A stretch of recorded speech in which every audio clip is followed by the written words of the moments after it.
میں پروفیسر سلطان مصطفیٰ سربراہ شعبہ اطفال عباسی شہید ہاسپٹل کراچی سے اپنی 28 سالہ ڈاکٹری کی زندگی اور تجربے کا نچوڑ چند شعر میں بیان کر دوں کہ دنیا نے تجربات و حوادث کی نظر میں جو کچھ مجھے دیا ہے لوٹا رہا ہوں میں، اور کوئی حد نہیں محبت کے فسانے کی، مجھ کو جتنا یاد ہے سنا رہا ہوں میں۔ اور یہ پاکستان کی ماؤں کے لیے اور بچوں کے لیے پیغام ہے کہ پاکستان میں ایک مہینے سے کم عمر 46 بچے، 1000 میں سے 46 بچوں کا انتقال ہو جاتا ہے۔ ایک سال سے کم عمر 1000 میں سے 75 بچوں کا انتقال ہوتا ہے، اور 5 سال سے کم عمر 125 بچے 1000 میں سے انتقال کر جاتے ہیں۔ اور اس کی 3 بنیادی وجہ ہیں۔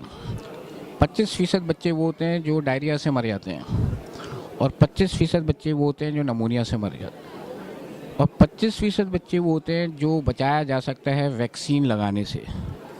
اور یہ 75% بچے جو مرتے ہیں ان میں سے 90% بچے وہ ہوتے ہیں جو غذا کی کمی کا شکار ہوتے ہیں۔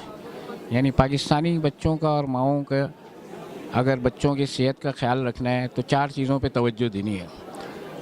ڈائریا کا علاج آنا چاہیے ان کو، نمونیا کی احتیاط آنے چاہیے ان کو، حفاظتی ٹیکے مکمل ہونے چاہیے، اور غذائیت بھرپور ہونی چاہیے۔ یہ کام کرنے سے پاکستان میں 5 سال سے کم عمر بچوں کی شرح اموات 75% کم ہو جائے گی۔ اور اس کے چند بنیادی نکات ہیں کہ بچے کی پیدائش سے پہلے ماں کی غذا اچھی ہونی چاہیے، کم از کم 3 اینٹی نیٹل وزٹ پریگننسی کے دوران اس کو کسی دائی سے یا ڈاکٹر سے کرانے چاہیے۔ پیدائش کے فوراً بعد بچے کو ماں کا دودھ پلانا چاہیے، اور 6 مہینے تک صرف ماں کا دودھ پیے۔ 6 مہینے سے ہلکی غذا شروع کرنی چاہیے۔ 1 سال کی عمر تک حفاظتی ٹیکوں کا پورا کورس کرنا چاہیے جو حکومت پاکستان بچوں کو فری میں مہیا کرتی ہے۔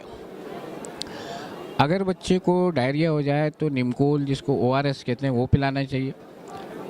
صفائی کا خیال رکھنا چاہیے، ہاتھ دھونے چاہیے بار بار، خاص طور پہ کھانا کھانے سے پہلے اور واش روم سے آنے کے بعد۔ ڈسٹ سے بچنا چاہیے، گھر میں دھواں، ڈسٹ، ان چیزوں سے بچنا چاہیے تاکہ نمونیا سے وہ بچے رہ سکیں۔ اور ان کی غذا ایک اچھی ہیلدی غذا ہونی چاہیے، جو بازار کی جنک فوڈ ہے ان سے احتیاط کرنی چاہیے۔ گویا کہ بریسٹ فیڈنگ، حفاظتی ٹیکے، اچھی غذا، صفائی کا خیال، یہ چھوٹی چھوٹی بنیادی باتیں ہیں جن سے ان ساری بیماریوں سے بچا جا سکتا ہے، اور دوائی کا خرچ سے بھی بچا جا سکتا ہے۔ اور ہمارے ملک میں جس طرح خراب سیوریج سسٹم، پانی کی خرابی، پولوشن، ڈسٹ خراب، اس سے احتیاط کا اچھا طریقہ یہ ہے کہ پانی کو ہر صورت ابال کے پلانا چاہیے۔ ہم جس معاشرے میں، جس ماحول میں رہ رہے ہیں، وہاں پہ اس قسم کی بیماریوں کی بھرمار ہے، اور ہم کو اور ماؤں کو اور بچوں کو ان ساری چیزوں کو خیال رکھنا چاہیے۔ وہ کیا کہتے ہیں کہ بارش سے تیری دوستی اچھی نہیں فراز، مٹی کا تیرا گھر ہے کچھ تو خیال کر۔ شکریہ۔